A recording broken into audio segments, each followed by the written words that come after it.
യഖിലത്തിൽ ഉമ്മ ഉണർന്നു. എപ്പോൾ? ഖബലൽ ഫജ്രി, ഫജറിന് മുൻപ്. കാരണം എന്താ അറിയോ, ഇവിടെ യഖില എന്ന് പറഞ്ഞാൽ ഫിഅലാണ്, പ്രവൃത്തിയുണ്ട് അല്ലെങ്കിൽ വെർബുണ്ട്. ശേഷം അൽ എണീച്ചതാരാണ്? ഉമ്മയാണ് എഴുന്നേറ്റത്. ഇപ്പോൾ സബ്ജക്റ്റും ഉണ്ട്. ഇനി നമുക്കിവിടെ വേണ്ടത് ഒബ്ജക്റ്റാണ്, അല്ലെങ്കിൽ ഒരു മഫ്ഊലാണ്, അല്ലെങ്കിൽ എന്താ പിന്നെ ചെയ്തതെന്നുള്ള ചോദ്യമാണ്. ഖബലൽ ഫജ്രി, എപ്പോഴാണ് എഴുന്നേറ്റത്? ഫജറിന് മുൻപാണ്. ഓക്കെ, അടുത്തത് ഡാഷ് സ്വലാത്ത തഹജ്ജുദ് നിസ്കരിച്ചു. ഉമ്മയാണ്, അപ്പോൾ എന്താ വരിക? സ്വല്ലത്ത വരിക. ഓക്കെ, ഡാഷ് ഇബ്നത്തഹ ലബീബ വ ജുമാന. എന്നിട്ട് എന്ത് ചെയ്തു? അവരുടെ മക്കളായ ലബീബയെയും ജുമാനയെയും ഉണർത്തി. അപ്പം പിന്നെ ഡാഷ് ഇബ്നത്തഹ ലബീബ വ ജുമാന, അവരുടെ 2 മക്കളായ ലബീബയെയും ജുമാനയെയും ഉണർത്തി എന്നാണ്. അപ്പം എന്താ പറയുക? ഐക്കളത്ത്, ഉണർത്തി. ആരെ? ഉമ്മാണ് ഉണർത്തി. അതുകൊണ്ടാണ് ഐക്കളത്ത് പറഞ്ഞത്. ഐക്കളത്ത്.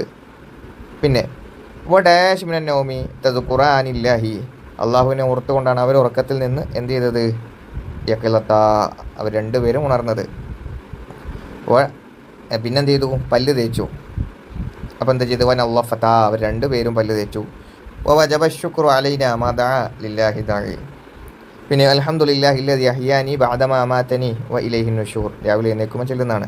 ഹഫറ ജിബ്രീൽ അലൈഹിസ്സലാം ബിഇറ സംസം, ജിബ്രീൽ അലൈഹിസ്സലാം സംസം കിണർ കുഴിച്ചു. യദ്ഹബുൽ അബു ഇലൽ മസ്ജിദി. അൽ മുസന്ന എന്ന് പറഞ്ഞാൽ 3 കാര്യങ്ങളാണുള്ളത്. 1 വാഹിദ്, 2 മുസന്ന, 3 ജംഅ. മുസന്ന 3 ജംഅ. വാഹിദ് എന്ന് പറഞ്ഞാൽ 1, നമ്മളെ സാധാ ബേസ് ഫോം ഗസല എന്നുള്ളത് വാഹിദാണ്. മുസന്ന എന്ന് പറഞ്ഞാൽ ഗസല എന്നുള്ളതാണ്, 2 എണ്ണമായി. ജം എന്ന് പറഞ്ഞാൽ ഗസലു, ലാസ്റ്റിലൊരു അലിഫും കൂടെ വേണം, 3ഓ അതിലധികമോ ആവും. അപ്പോൾ ഇതിലേതാ വരിക? ഗസല എന്നുള്ളതാണ് മുസന്ന. യഹ്റുജുവിൻ്റെ മുസന്ന, അതേപോലെ യഹ്റുജാനി. ഓക്കെ, നമ്മളിവിടെ ഗസല എന്ന് പറഞ്ഞില്ലേ, അതേപോലെ അതിൻ്റെ ലാസ്റ്റിൽ ഒരു ന്യൂനും കൂടെ ഇട്ട് കൊടുത്താൽ മതി. നീ രാവിലെ ഖുർആൻ ഓതിയോ?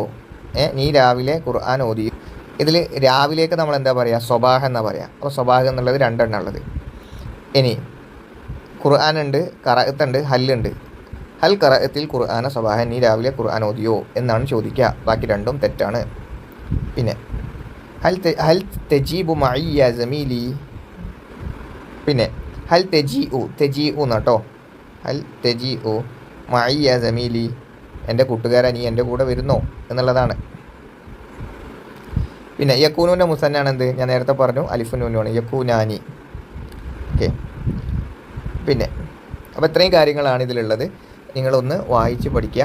ഇതിലെ ചോദ്യങ്ങൾ സ്പെസിഫിക് ആയിട്ടുള്ള ചോദ്യങ്ങളാണ്. ഇതിൻ്റെ പല വെർഷനുകളിലെ ചോദ്യങ്ങളും പരീക്ഷയ്ക്ക് നിങ്ങൾക്ക് പ്രതീക്ഷിക്കാം.